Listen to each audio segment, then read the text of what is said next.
Hey guys, this will be video 11 for the 50s era Goldtop Les Paul replica build using Stuart McDonald templates, but we won't be needing them today. For the most part, I just want to do a bit of a flyby. This is primarily for my own record, and because it's amazing how quickly you forget how you built a guitar once that top gets glued on. So turned out very nice. I'm very happy with it. Shaped that little fillet a little bit. I will cover this very quickly because I do not want to talk about anything structural anymore.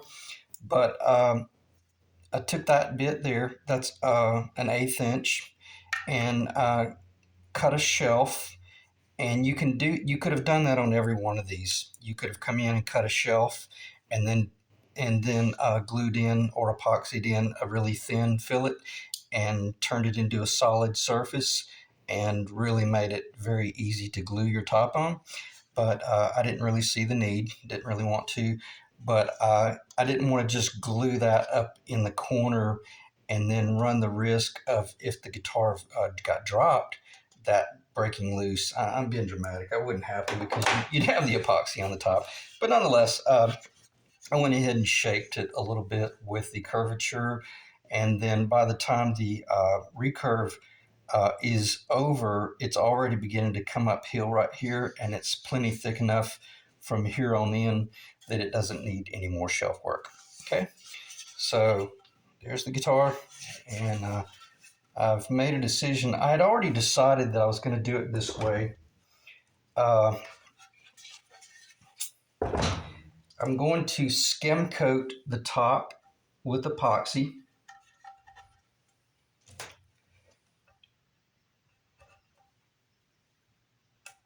I want to put those little temporary plugs in there so that when I am coming up here doing all my epoxy work, I don't run the risk of getting epoxy down in the holes. So I'm just going to stop talking, believe it or not, and I'm just going to do the job. Well, I'll say that. I'll talk a little bit. I'm just going to skim coat this real thin and allow it to act as a sealer. And that way I'm not having to do any of that crazy gluing template stuff and trying to find out what areas that I want to seal with the nitro and what areas I want to seal with an epoxy. And then if there was a little bit of a ripple in here above that, it's no big deal. You know, I think we all know that most everything that I've done is way overkill anyway.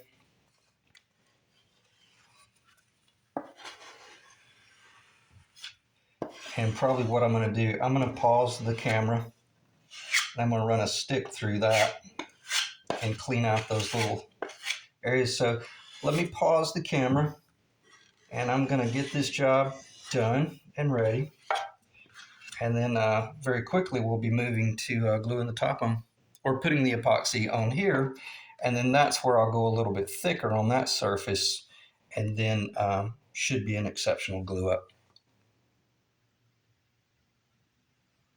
Okay, it's been about 5 minutes, if that. And what I did, obviously, as you saw, just very thin skim coating. And then if I saw I got a little bit thick in certain areas, I kind of came across it like that and just cleaned it off. Again, this is kind of just a primer coat on that right there.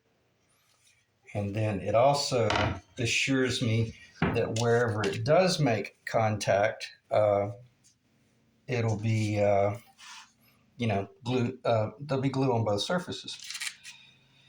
And then I'm going to spend just a little bit of time doing this, and then I'm going to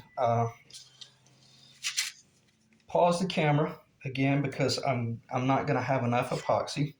So I'm going to go ahead and get all of this up on the actual guitar, and then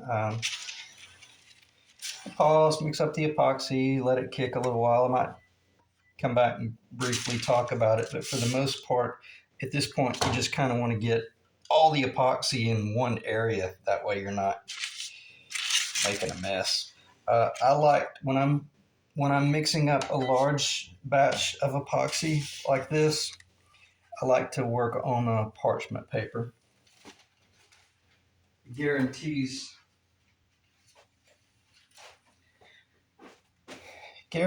that you get a really good mix ratio, and you don't run the risk of tearing the paper loose. Like if you mix it on paper,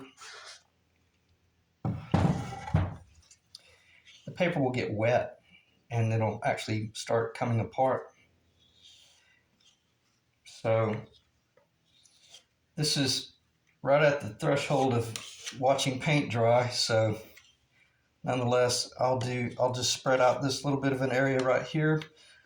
Then I will pause. And again, right now what I'm doing is just getting both surfaces sealed, so that once I determine how just how thick of a mill thickness I want to finish with, I'll cross that bridge later on.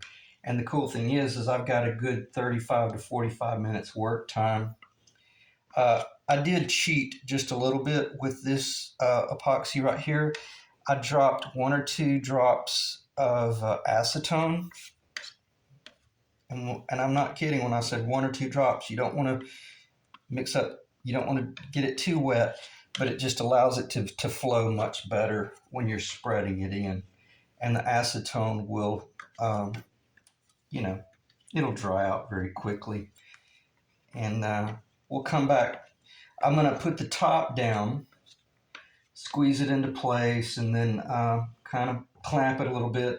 And then I'm actually going to remove the clamps, the initial clamps, and I'm gonna take the top off, and I'm gonna come in and clean up and inspect, and then put the top back down, and then that'll be the final glue. So, and I don't want to start talking about Titebond or any other alternative glues. There are a lot of other ways to do this. It's just I like working with the Titebond primarily because I had mentioned restoring the boat, and I spent years living in Florida working on the boat, and I was literally working with epoxy every day. And I'm a firm believer that if you get really good at working with one particular thing, then that's what you should use. If you've been using Titebond and you're really good at cabinet work and working with Titebond, man, don't go with epoxy if you've never worked with it, because it's a different product. Okay, so that lets me know about my square footage of the next amount of epoxy that I need to mix up, which it went a lot further than I expected it to. That's really, and that's fairly thick. I could move that around a little bit. Again, I'm still in the wood. All right, so let me pause the video, then we'll come back, and I may pause one more time after that, after I mix up the epoxy, but regardless, it's going to have a top glued on tonight. All right.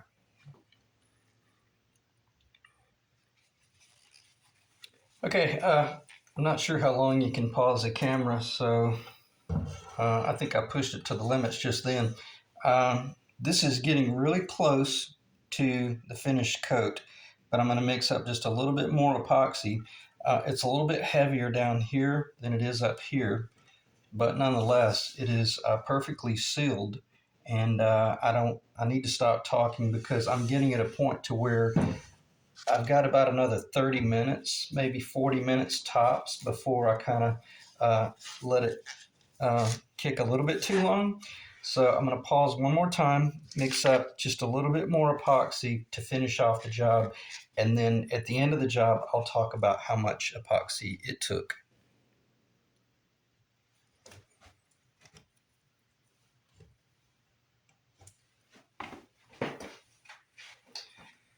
Should be in good shape to get it started. Going once, going twice. The fact that laid there, it kind of leveled as well. So now you see why you want to tape off the whole thing. That way you're not freaking out about getting fingerprints all in your job. And all I want to do here is just, I'm going to move it a little bit, but not much. And odds are you probably would be fine to just, leave it down and let the job finish at this point. But I'm a curious person, and I want to see what it's going to do.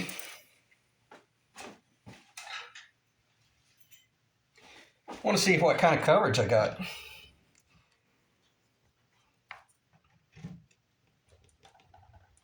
Use my drill bits a little bit to get a little bit more precise hit.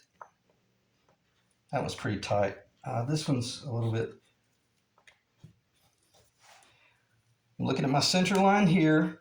It's perfect. I'm looking at my center line here. It's perfect. Looks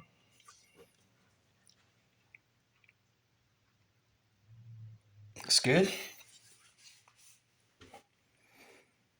I'm not sure it's going to show, but that's the center line of the glue up joint, and then the little center mark right there. Now, all I want to do now is just I'll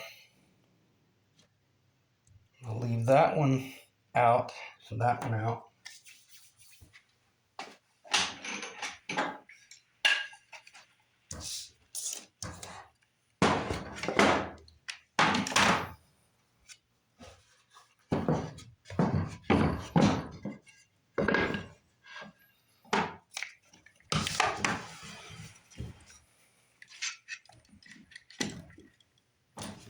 Don't put any pressure on that one yet,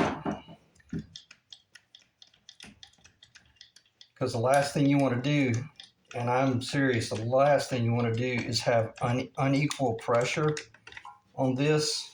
Better to have no pressure and just let the thing settle, which, I wouldn't do that. But the last thing you would want to do is have unequal pressure.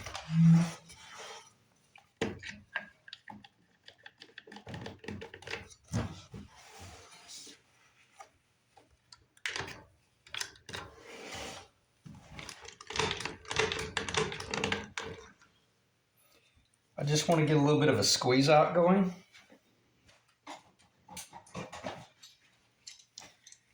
I wish I had some more, and I'm not putting much pressure on this at all. So don't think I'm crushing the guitar.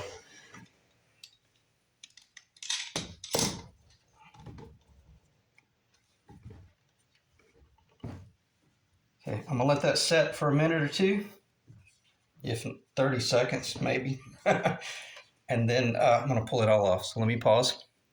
I'm sorry, let me get a little bit more presentable. This is the longest 10 minutes.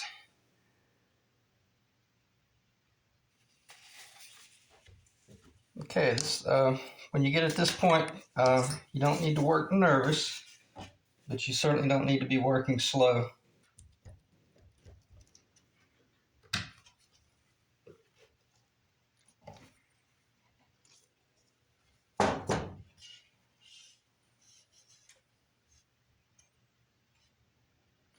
Okay, considering the fact that I didn't even do any major clamping, I'm seeing a really good footprint of my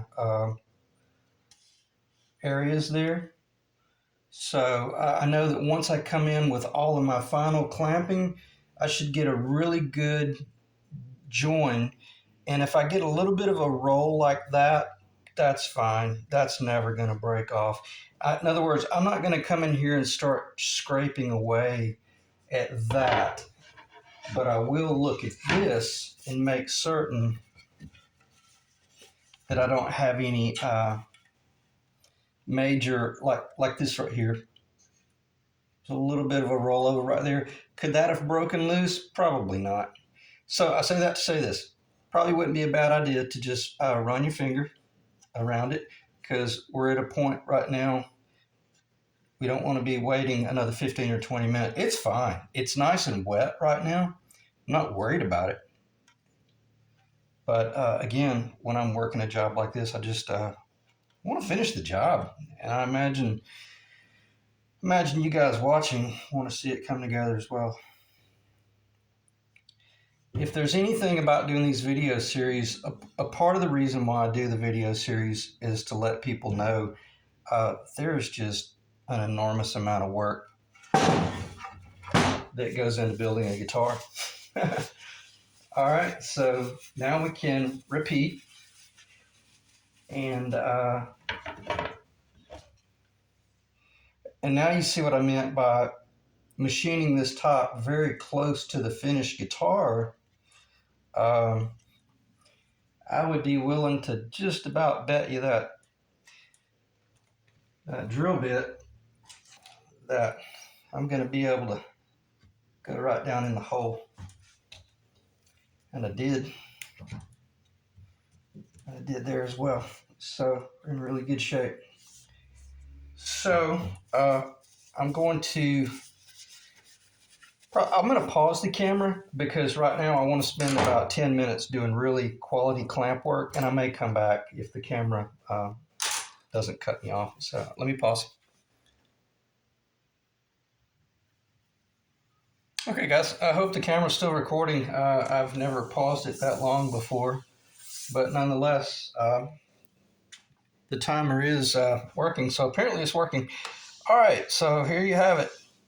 And the cool thing is, I don't see the need in inverting this one because the squeeze out is so minimal that it's nothing to worry about. And the fact that I've got the tape on there should be good. I don't know if any of that's showing up, but let's see if I can see. Got just a little bit of squeeze out, so that's awesome, and should be good. If you didn't see any squeeze out, trust me, it's fine. It would be just fine because that construction paper works really good, allowing that to turn out. And that's kind of a trick right there. You could just run a straight board and do a little cabinet clamp right there and a little cabinet clamp there. And before I forget, we're talking just wrist pressure. And once it makes contact, just kiss it a little bit. Because the whole idea about this, you don't want to have crushing pressure out here on one side, and then the wood would bottom out over here and possibly start squeezing the epoxy. And that's what I meant by start in the middle. Now there's some pretty serious pressure on that right there because I don't know if you can see it. Let me turn it around so it should show up in the camera. This is pretty important. See, that's a drill bit. That's a 1/8 inch drill bit turned upside down. Now, if you want to ruin your day, leave those in there because that epoxy will make it near impossible to get those out. So I've got a drill bit right there. And then, I don't know if you can see it, there's two right there. There's one in between those two boards, and then there's one right there. So I got three drill bits in it, but didn't see the need to put that one because the most critical thing see how loose that is? It's not very tight at all. The most important thing is I was just watching the tick mark here and the mark on the other end. If you see it getting off, you gotta pull the clamps and start over and find out what's going on. So, and the cool thing about it was once it settled in and I drove those 1/8 inch drill bits down in there, I actually kind of tapped them in. I don't care if I lose the drill bit because it's an alignment pin now. But again, don't leave those drill bits in there with the epoxy because the whole idea of the epoxy is it is designed to glue metal, plastic, wood, fiberglass, permanent, and it'll snap off. If you were to leave it in there, you might get lucky and take a propane torch and heat the bit up till it just melts, and then it should come out. That would probably be a recommendation. Let me check the camera. 19 minutes, 20 minutes. I'll end the video right there. And again, that's the longest 19 minutes I've lived in a while. It's really stressful, especially doing it on camera, because you can't help but have a little bit of an ego, and you're worried that you're going to screw up. But for the most part, it turned out really well. Again, if I clarify anything, just make certain that you have good pressure in the middle, and then these are just kind of hand tight right now. And what will blow your mind? Come back in about 20 minutes. I'm not leaving it. I'm gonna sit here for the next 2 hours and just watch it and monitor it and all that jazz. But you in about 15 to 20 minutes, I'll be able to reach up here and these will be almost loose, because it will, well, probably not this job because there's such a minimal amount of epoxy. But if you did put a lot of epoxy, or like way too much, then you tighten these up. That epoxy is going to start taking the path of least resistance. It's going to look for those little nooks and crannies, and it's going to start running down the sidewalls. And you'll come back later on and realize that all of these are loose. So should you torque them up? Maybe a little, but you don't want to torque it to the point to where you bottom out the wood to the wood. The whole idea about the epoxy is if you have a very small thin film between the two boards, that's what it was designed for. Even the aviation industry recommended using this epoxy for gluing like aircraft fuselage together. And as long as you just epoxy the two boards together, and even if there's a little bit of a gap or there's epoxy in there, it has proven to be just as strong with the gap.